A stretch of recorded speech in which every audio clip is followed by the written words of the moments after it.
السلام عليكم، نتمنى تكونوا بخير وعلى خير دائما.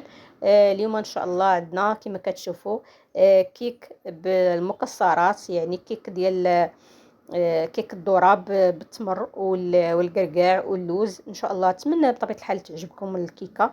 كتجي يعني صحيه اكثر من اقتصاديه، وكتجي يعني لذيذه، ويعني كنغيروا شويه المذاقات ونكونوا يعني داك كانوا نكونوا مسانسين بالكيك ديال الدقيق الابيض. يعني كنكونوا يعني ولفناه، يعني كنحاولوا نغيروا شويه بطبيعه الحال هكا الكسكروط ولا الفطور.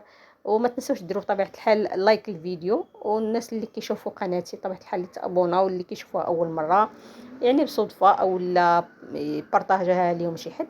المهم كنتمنى بطبيعه الحال الا عجبكم المحتوى ديالي تبارطاجيوه. هنا كما كتشوفوا قطعناها وهي باقا سخونه، يعني يعني باش غير باش كنوري النتيجه كي دايره. هذا مكان يعني كيفاش كتكون من داخل. يعني بطبيعه الحال هذاك التمر وهذاك اللوز وداك الشيء راه ما نزلش كما كتشوفوا لتحت. يعني بهذيك الطريقه ديال اننا كنديروا نقطعوا داك الشيء، هاد المكسرات وهاد داك التمر وداك الشيء كنقطعوه، وكنحاولوا نديروه مثلا شي زلافه ولا شي كاس ولا شي حاجه، وكنخليوه مع شويه ديال الطحين يكون حتى كنبغيو نخدموا به، حتى كنبغيو نخلطوا المكونات. هنا غنبداو على بركه الله بطبيعه الحال، بسم الله بطبيعه الحال ضروري، والصلاه على النبي صلى الله عليه وسلم. كنبداو 3 البيضات عندنا الخليط ديالنا، وعندنا رشه ديال الملحه. رشه ديال الملحه بطبيعه الحال كنحسنوا بها الذوق ديال الكيك ديالنا، ولا ديال الحلوه ديالنا، اي حاجه بطبيعه الحال كنديروا بها. تنديروا رشيشه ديال الملحه. هنا عندنا كاس ديال السكر كلاصي. انا ما عنديش سكر سنيده، خدمت بالسكر كلاصي. ممكن بطبيعه الحال تخدموا بالسكر كلاصي. هنا انايا غادي كما كنقولوا غربلنا داك الخليط ديال السكر كلاصي باش يعطينا واحد الخليط يعني متجانس مع البيض والسكر. كنحاولوا نخلطوه بطبيعه الحال، نعطيوه شويه ديال الخاطر، لان السكر كلاصي مع البيض ماشي هو سكر سنيده مع البيض. يعني سكر كلاصي هذا سكر كلاصي سبيسيال، يعني بطبيعه الحال راه فيه شويه ديال النشا، كي شويه يعني كما كتشوفوا كيحبب. كنعطيوه واحد شويه ديال الوقت حتى كان ينسجم لينا فقط باليد، يعني بالفوي اليدوي.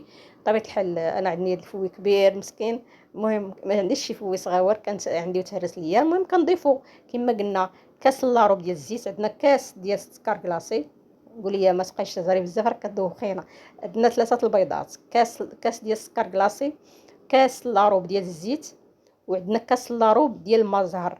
هاد المزهر اللي غادي يعطي لهاد الكيك واحد المذاق يعني زوين، واحد النسمه. كما كنعرفوا الزهر ولا يعني المزهر كيعطي واحد النسمه زوينه بحال الفقاص.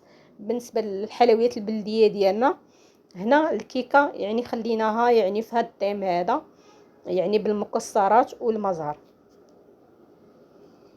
صافي كنخلطو مزيان، وكنضيفو بطبيعه الحال كما قلنا الماء، وكل حاجه كنضيفوها كنخلطو، كنعطيو للخليط ديالنا واحد شويه ديال الخاطر باش ينسجم لينا المكونات.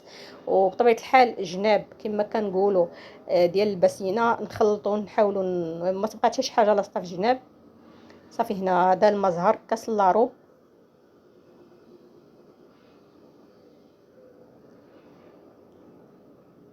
بطبيعه الحال كنتمنى يكون المحتوى ديال القناه ديالي عند حسن الظن ديالكم.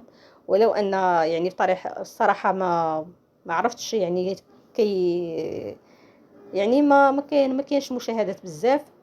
هنا عندنا 2 كيسان ديال الذره، دقيق الذره. هذا هو اللي قلت لكم، لان دقيق الذره صحي.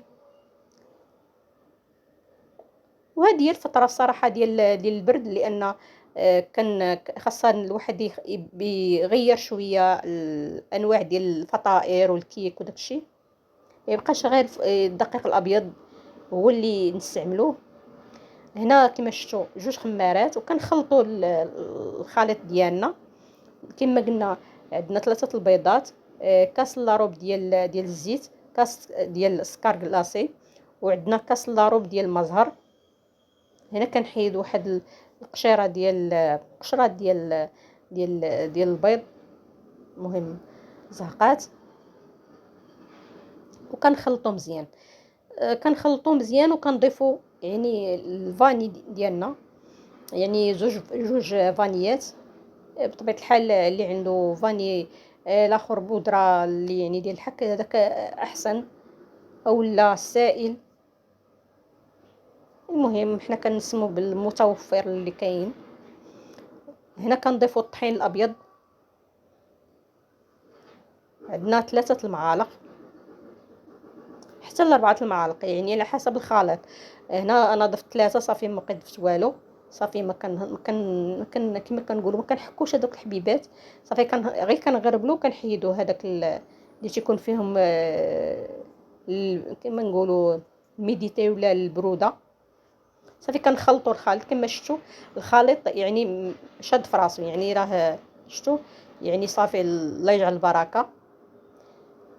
كنوجدوا المول ديالنا، وبطبيعه الحال هنا كما شفتوا عندنا المكسرات اللي عندنا التمر والقرقاع واللوز. بطبيعه الحال على حسب الاختيار ديالكم اللي متوفر. بطبيعه الحال هذه الملعقه ديال الخل اختياريه، يعني انا كنضيفها في المعجنات.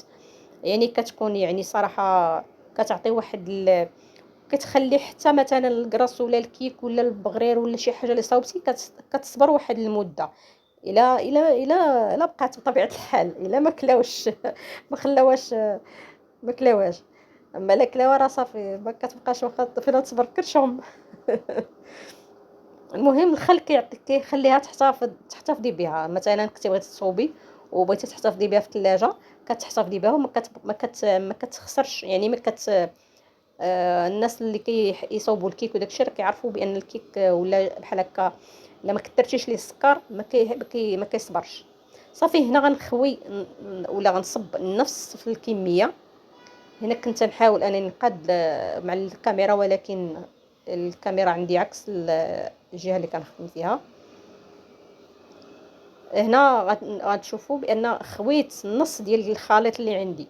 لحد الان انا غادا معكم مزيان. كنتمنى تفهموني لان ما عرفتش كيفاش قال لي الديكالاج في الفيديو. المهم غادي نديروا المكسرات اللي عندنا، التمر اللوز كلشي مقطع بطريفات صغيورين، ورشينا عليهم الدقيق ديال الذره، وخلي بطبيعه الحال يعني وحركناهم واحد شويه وخليناهم احتفظنا بهم حتى بين ما نخلطوا الخليط ديالنا ديال الكيك. كنخويو ثاني النصف الثاني اللي بقى لينا، داك شويه اللي بقى لينا في الاخر. وبطبيعه الحال تيبقى تزيين على حساب كل واحد ويعني يعني هاد المكسرات على حساب كل واحد. ممكن ديري غير التمر، ممكن ديري الزبيب، ممكن ديري اللي بغيتي. كيبقى على حساب كل واحد شنو تيبغي في الكيك. كاين اللي ما كيبغيش مثلا التمر ولا شي حاجه، يعني غادي يدير الزبيب. كاين اللي ما كيبغيش الزبيب. كل واحد وشنو على حسب اشنو كياكل. هنا يعني هذه يعني خفيفه ويعني في ساع من دغيا تتوجد في اخر الحظه. يعني ما كتحتاجش يعني بزاف، ما كتحتاج لا شي صوص مثلا غنديروها ولا شي حاجه. هذه ديال اخر اللحظه وكتصبر يعني الصباح مثلا هكا مرطويات صباح مع كويس ديال الاتاي ولا كويس ديال القهوه وصافي. هنايا كما كتشوفوا داكشي اللي بقى لينا داك واحد شويه رشيته من الفوق. وغادي كما غتشوفوا هنا اللوز انا خليته بقشرته.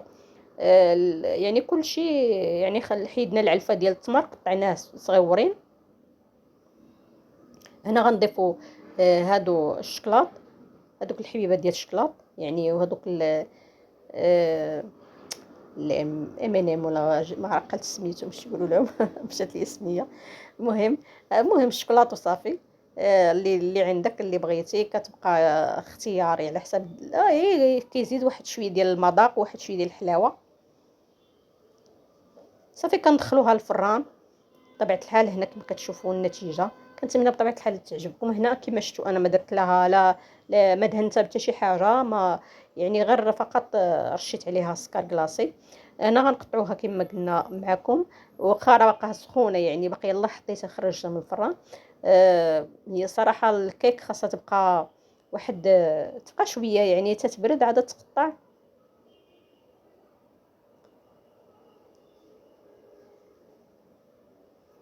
غير هي الكيك ديال الدراره ما كتجيش بحال الكيك الاخرى، يعني ديك راه تجي رطبه بزاف، هنا كتجي شويه مقرمله، يعني خصوصا من هاد الجناب وداكشي كتجي مقرمله، لان الذره شويه ماشي بحال الفورس. صافي هنا كما كتشوفوا كنتمنى بطبيعه الحال يعجبكم الفيديو. هنا كنوريكم غير العلو ديالها، يعني راها عاليه. وحتى القضيه ديال ان التمر والمكسرات يهبطوا ما هبطوش، كما كتشوفوا راه كلشي بقى الفوق، يعني بقى الخليط يعني ديال الكيك لتحت. وها نتوما شفتوا يعني كما شفتوا يعني المكسرات بقات الفوق، والخليط يعني ما ماشي بحال كما كنصوبوا وكيهبط لينا مثلا هذا الكيك تيهبط لينا اللوز ولا مثلا الزبيب ولا شي حاجه كنديروها كتهبط لينا لتحت. هذه احسن طريقه. كترشوا شويه ديال الطحين على حسب الطحين اللي درتو وتتخدموا به. هذا مكان، وتنتمنى يعجبكم الفيديو.